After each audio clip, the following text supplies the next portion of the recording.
Party నిర్దేశించినటువంటి విధంగా 3 సిద్ధం మహాసభల నిర్వహణ పూర్తి చేసుకున్నటువంటి నేపథ్యంలో 4వ సిద్ధం మహాసభకు అద్దంకిలో ఈ యొక్క ప్రదేశంలో 10వ తారీఖున సిద్ధం మహాసభకు సర్వం సిద్ధం చేసుకోవడం జరిగింది.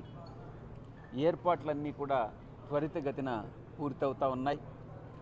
గతంలో నేను చెప్పినట్టుగా ఈ యొక్క సిద్ధం మహాసభకు ఆఖరి మహాసభ.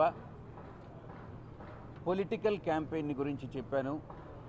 ఆ తర్వాత ఎలక్షన్ క్యాంపెయిన్ స్టార్ట్ అవుతుందని చెప్పాను. పొలిటికల్ క్యాంపెయిన్లో ఈ యొక్క సిద్ధం మహాసభలో మా యొక్క గౌరవ ముఖ్యమంత్రి వర్యులు, పార్టీ అధ్యక్షులు గత 5 సంవత్సరాల కాలంలో మా పార్టీ ప్రభుత్వం చేసినటువంటి అభివృద్ధి పనులు కానీ, ఇచ్చినటువంటి సంక్షేమ పథకాలు కానీ, చేసినటువంటి సమన్యాయం కానీ, సోషల్ జస్టిస్, ఈక్వాలిటీ వీటన్నిటినీ కూడా ఎక్స్ప్లెయిన్ చేయడం వివరించడం జరుగుతుంది.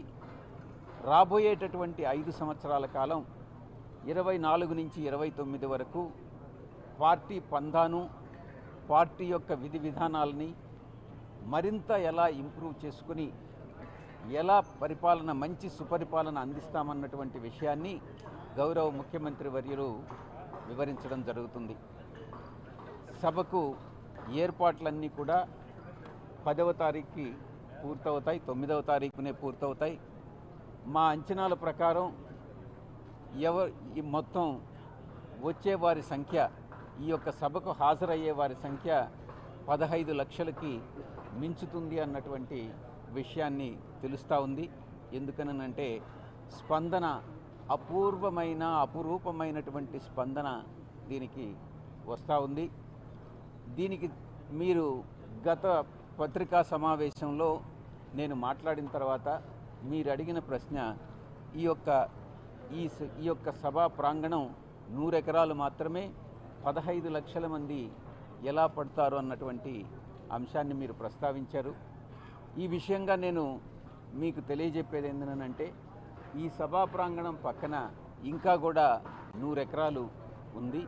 అవసరమైతే ఆ యొక్క ప్రాంగణాన్ని కూడా దీన్ని ఎక్స్టెండ్ చేసుకుంటాం. మన స్థలానికి కొరవ లేదు అన్నటువంటి విషయాన్ని మీకు తెలియజేసుకుంటా ఉన్నా. తెలుగుదేశం పార్టీ, జనసేన పార్టీ రీసెంట్గా ఈ యొక్క ఒక మహాసభ నిర్వహించారు. దాన్ని 20 ఎకరాల్లో నిర్వహించారు. ఆ 20 ఎకరాల్లో వాళ్ళు కొన్ని లక్షల మంది వచ్చినారని క్లెయిమ్ చేసుకోవడం జరిగింది. ఇటువంటి తప్పుడు ప్రకటనలు చేసేటటువంటి ఉద్దేశం వైఎస్ఆర్ కాంగ్రెస్ పార్టీకి ఉండదు.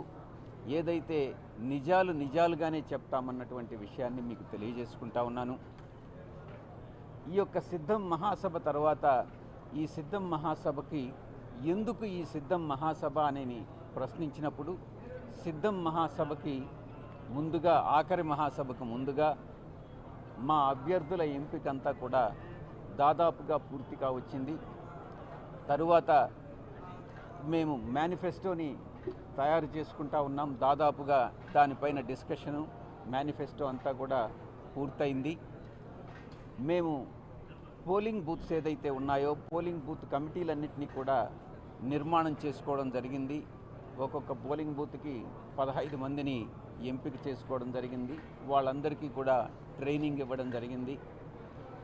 పొలిటికల్ క్యాంపెయిన్ కింద వివిధ సభల్లో మా గౌరవ ముఖ్యమంత్రి వర్యులు